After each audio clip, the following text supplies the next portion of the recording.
اہل سرسار کی ایک قوم جسے قوم سبا بھی کہا جاتا ہے، اللہ تعالیٰ کی بے شمار نعمتوں کے اندر زندگی گزار رہی تھی۔ یہ قوم ایک عظیم تہذیب و تمدن کی مالک تھی۔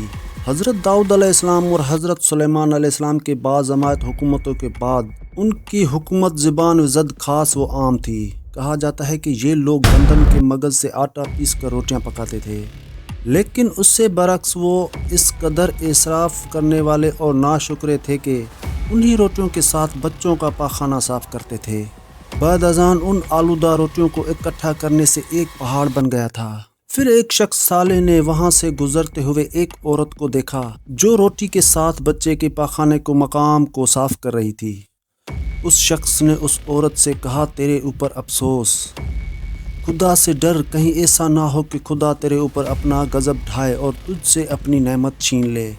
اس عورت نے جواب میں مذاق اڑایا اور مغرورانہ انداز میں کہا، جاؤ جاؤ، گویا کہ مجھے بھوک سے ڈرا رہے ہو۔ جب تک سرسار جاری ہے مجھے بھوک سے کسی قسم کا کوئی خوف نہیں ہے۔ کوئی زیادہ عرصہ نہیں گزرا تھا، اللہ تعالیٰ نے ان لوگوں پر اپنا غضب ڈھایا، پانی جو زندگی کی بنیاد ہے ان لوگوں سے چھین لیا، یہاں تک کہ قحط نازل ہوا۔ بات یہاں تک پہنچی کہ ان کے ذخیرہ کیے ہوئے تمام غذا ختم ہو گئی۔ آخرکار وہ مجبور ہو گئے کہ انہی آلودہ روٹیوں پر ٹوٹ پڑے جو ان لوگوں نے اکٹھے کر کے پہاڑ کی مان ڈھیر لگایا ہوا تھا، بلکہ وہاں سے روٹی لینے کے لیے صف لگتی تاکہ ہر کوئی اپنے حصے کی وہاں سے روٹی لے سکے۔ کافران نعمت، قحط اور ان کی بدحالی کے بارے میں متعدد روایات میں موجود ہے۔ سورہ نحل کی آیات نمبر 112 اور 113 میں یوں ارشاد ہوتا ہے، اور اللہ تعالیٰ نے اس بستی کی بے مثال بیان کی ہے جو محفوظ اور مطمئن تھی، اس کا رزق ہر طرف سے باقاعدہ آ رہا تھا، لیکن اس بستی کے رہنے والوں نے اللہ کی نعمتوں کا انکار کیا تو خدا نے انہیں بھوک اور پیاس کا مزہ چکھایا، صرف ان کے ان اعمال کے بنا پر کہ جو وہ انجام دے رہے تھے۔ اور یقیناً ان کے پاس رسول آیا تو ان لوگوں نے ان کو جھٹلایا، تو پھر ان تک عذاب آ پہنچا، یہ سب ظلم کرنے والے تھے۔ اسی قوم سبا کے بارے میں ایک اور واقعہ بیان ہوتا ہے کہ ان لوگوں نے اپنی زراعت کو بہتر طور پر کاشت کرنے کے لیے پانی ذخیرہ کرنے کے خاص بلک کے دو پہاڑوں کے درمیان ایک بہت بڑا بند مورب تعمیر کیا ہوا تھا۔ سوراخ اور دوسرے پہاڑوں سے گزرا ہوا پانی اس بند میں آ کر وافر اور مقدار میں جمع ہو جاتا تھا۔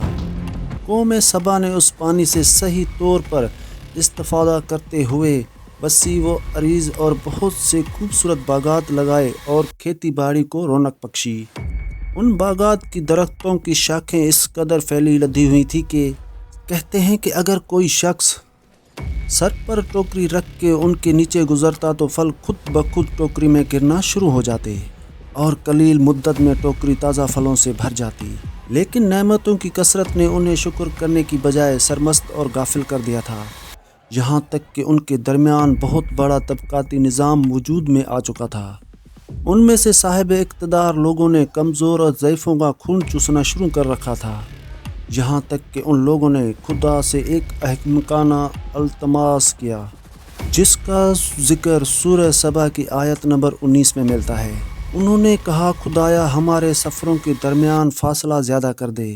انہوں نے اللہ تعالیٰ سے یہ التماس اس لیے کیا تاکہ غریبوں، بے نواح لوگوں، عمرا اور ضرورت مند ان کے ہمراہ ہم سفر نہ کر سکیں۔